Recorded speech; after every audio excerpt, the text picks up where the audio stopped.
Welcome to another craft session. আজকে আমি কোনো চুড়ি বা জুয়েলারি না, বরং অন্য একটি জিনিস বানাবো, যার জন্য লাগবে একটি গ্লু। আজকের মেইন এলিমেন্ট এই 2 লিটারের বোতলটি। সাথে লাগবে একটি উল ইয়ার্ন। উল ইয়ার্নটা কোন কাজে লাগবে সেটা পরে দেখাচ্ছি। আর থাকছে একটি মার্কার এবং একটি কেচি। So let's get started.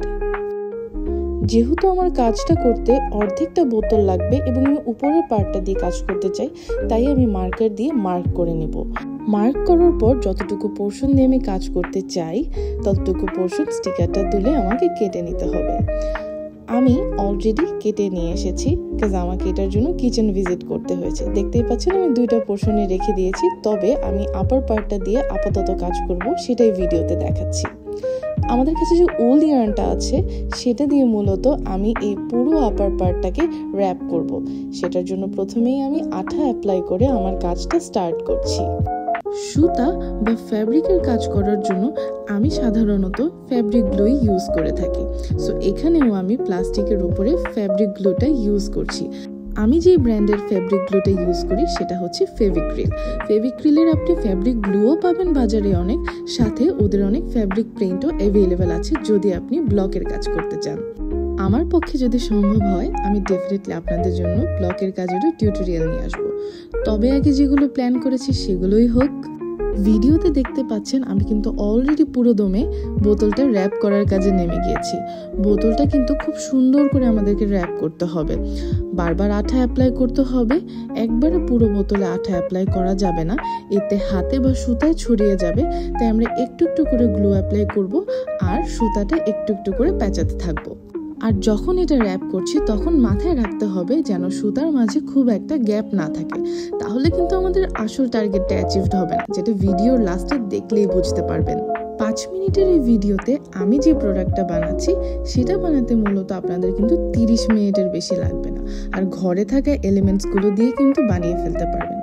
আমাদের বাঙালি হাউস হোল্ডের একটা অভ্যাস হলো, আমাদের বাসায় যখনই এরকম কোনো বোতলজাত প্লাস্টিক বোতলের বেভারেজেস আসে, কোকটা খাওয়ার পরে আমরা কি করি, এই প্লাস্টিক বোতলগুলো পানি স্টোর করার কাজে ইউজ করি। তবে আপনি জানেন কি, এই ধরনের প্লাস্টিক বোতলগুলো আসলে ওয়ান টাইম হয়, আর এগুলো বারবার রিইউজ করে পানি স্টোর করা কিন্তু খুবই আনসেফ। গল্পে গল্পে আমার কিন্তু পুরো বোতলটা র্যাপ করা হয়ে গিয়েছে। এটিকে এখন দ্বিতীয় ধাপে আরেকবার কাটতে হবে। আমি অলরেডি হাত দিয়ে দেখিয়ে দিচ্ছি যে আমি এটাকে কিভাবে কাটবো। মার্কার দিয়ে আপনাদেরকে একটু মার্ক করে দেখিয়ে দিব।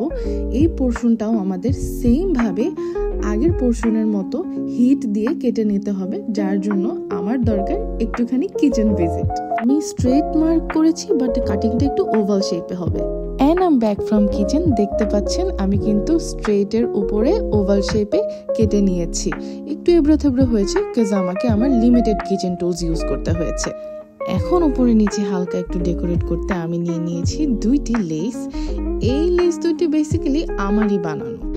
যেহেতু আমি একজন ফুল টাইম জুয়েলারি ডিজাইনার এবং আমি একটি জুয়েলারি বুটিক রান করি, সেই সুবাদে আমার কিন্তু প্রায়ই অনেক ধরনের এক্সপেরিমেন্ট করা হয়। আর সেই সুবাদে কিছুদিন আগে এই লেসগুলো বানিয়েছিলাম। এখন আমি এই লেস দুটোকে উপরে নিচে অ্যাটাচ করে নিব। এই যে বড় লেসটা দেখছেন, এটা বড় সাইডে অ্যাটাচ করব, আর ছোট লেসটা ছোট সাইডটাতে। এই কাজটা করতেও কিন্তু আমি আমার সেই ফ্যাব্রিক গ্লুটাই ইউজ করব।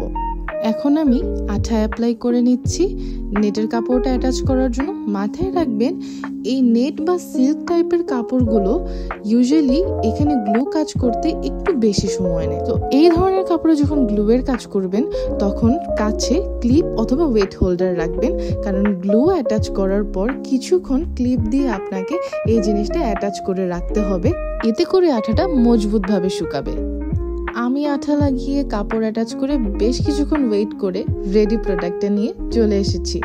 দেখতেই পাচ্ছেন ফিনিশ প্রোডাক্টটা দেখতে কিন্তু অলরেডি বেশ সুন্দর লাগছে, বাট এটার ইউটিলিটিটা দেখতে পারলে আপনি আরো খুশি হয়ে যাবেন।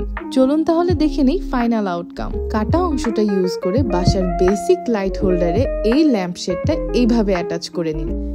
এই হলো আমাদের ফাইনাল আউটকাম। চমৎকার না? বাসার কিছু ফেলনা জিনিস আর মাত্র 30 মিনিট সময় ইউজ করে আপনি বানিয়ে ফেলতে পারবেন এরকম একটি চমৎকার ল্যাম্পশেড।